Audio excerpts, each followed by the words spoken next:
اللهم صل على سيدنا ومولانا محمد أفضل صلواتك بعدد معلوماتك وبارك وسلم وصل عليه.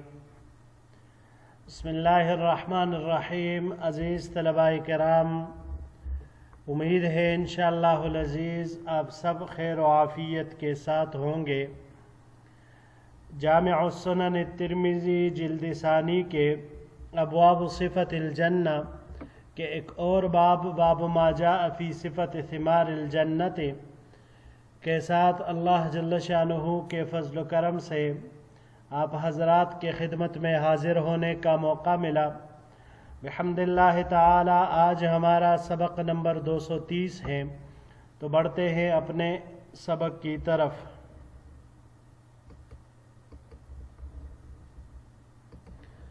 باب ما جاء فی صفت ثمار الجنت، یہ باب جنت کے پلوں کے بیان میں ہے.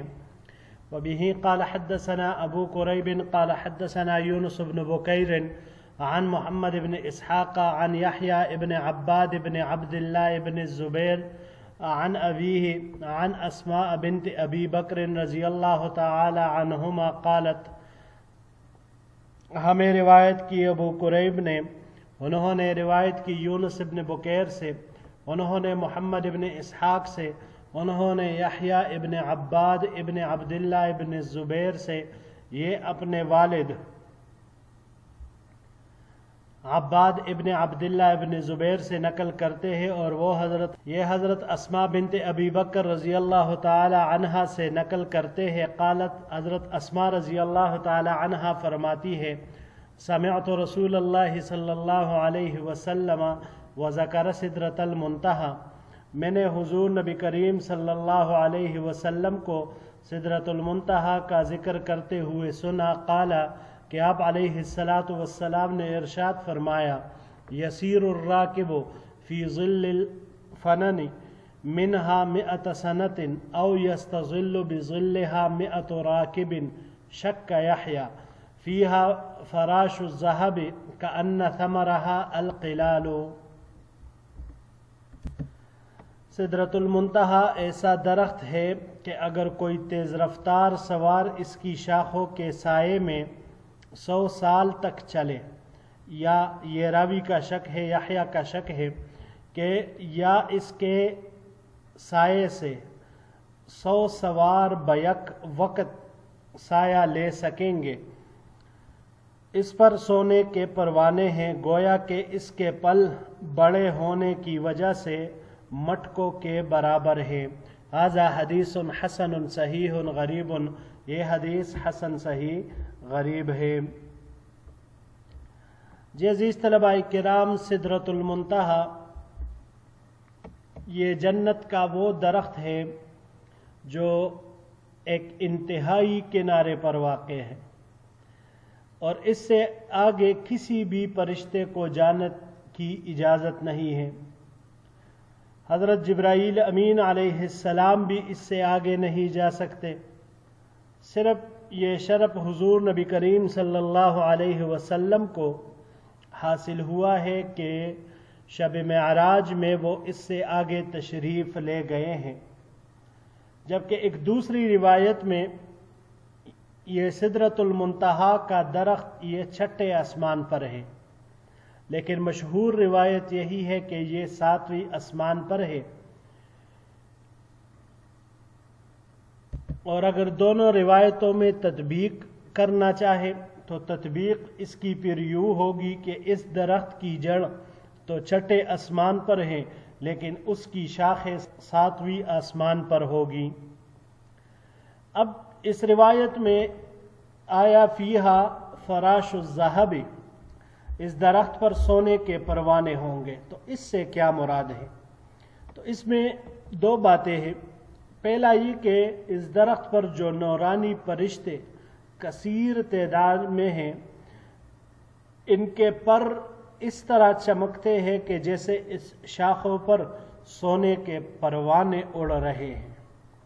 اور دوسرا جو احتمال ہے، اس میں محدثین حضرات نے ذکر کیا ہے کہ یا اس درخت سے انوار اور برکات جو اٹھتے ہیں اور شاخوں سے ایک خاص قسم کی روشنی پھوٹتی رہتی ہے،